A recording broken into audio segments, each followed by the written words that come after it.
Let me ask you something. Have you ever met someone who constantly talked about what they planned to do, yet never actually did it? Dale Carnegie, the man who taught millions how to win friends and influence people, understood something deeply human. Talk is easy, action is rare.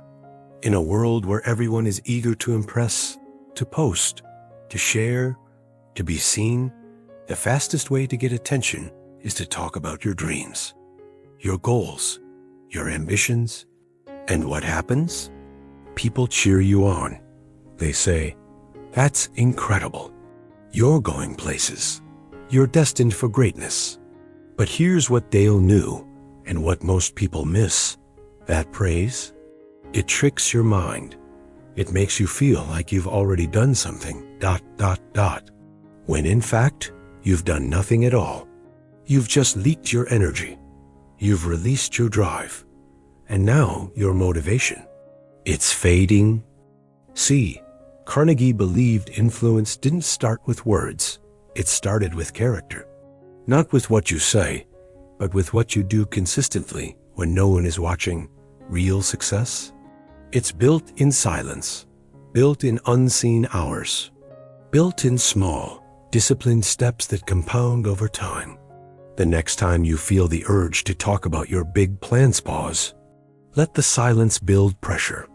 Let the world wonder what you're working on. Because when you arrive, when you finally create something worth noticing, it won't be because you announced it to the world. It'll be because you earned it. Dale Carnegie didn't become a legend by shouting his goals.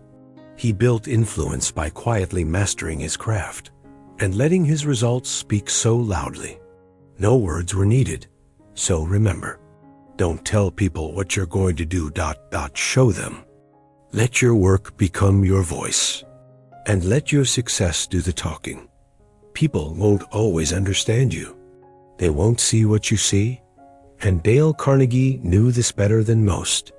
He spent his life teaching others how to connect, how to persuade, how to lead, but he also understood a truth many forget. If you share your vision too early, you risk having it crushed. Not by enemies, but by the people closest to you. You tell them you want to start a business. They say, "That's risky." You tell them you want to change your life. They say, "Are you sure? That sounds hard." Not because they mean harm, but because most people only see the world through the narrow window of their own fears.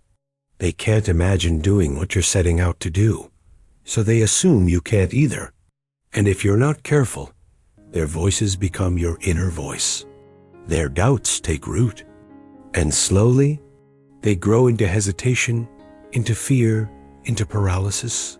Dale Carnegie believed in the power of human connection, but he also believed in protecting your dreams from opinions not meant for them.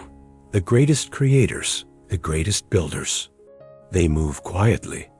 They nurture their vision like a flame in the wind, shielding it, guarding it, until it's strong enough to burn on its own. Why? Because they know outside voices can kill a dream before it ever gets the chance to live.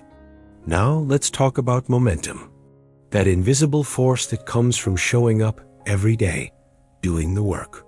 Success isn't one giant leap. It's 1,000 small steps. Tiny wins that compound day after day. But when you talk too much about what you're going to do, you break that rhythm.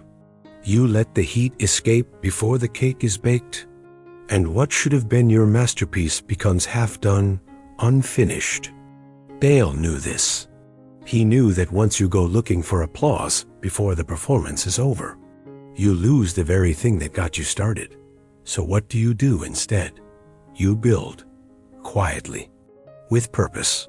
You resist the urge to explain. You don't ask for validation. You let the results speak louder than any promise ever could. Because that's the difference between a dreamer and a doer. A dreamer talks, a doer delivers. And when the moment comes, when your work is real, when the vision has become reality, you won't need to convince anyone. They'll see it because you showed them not with words, but with results. And that's what Dale Carnegie believed.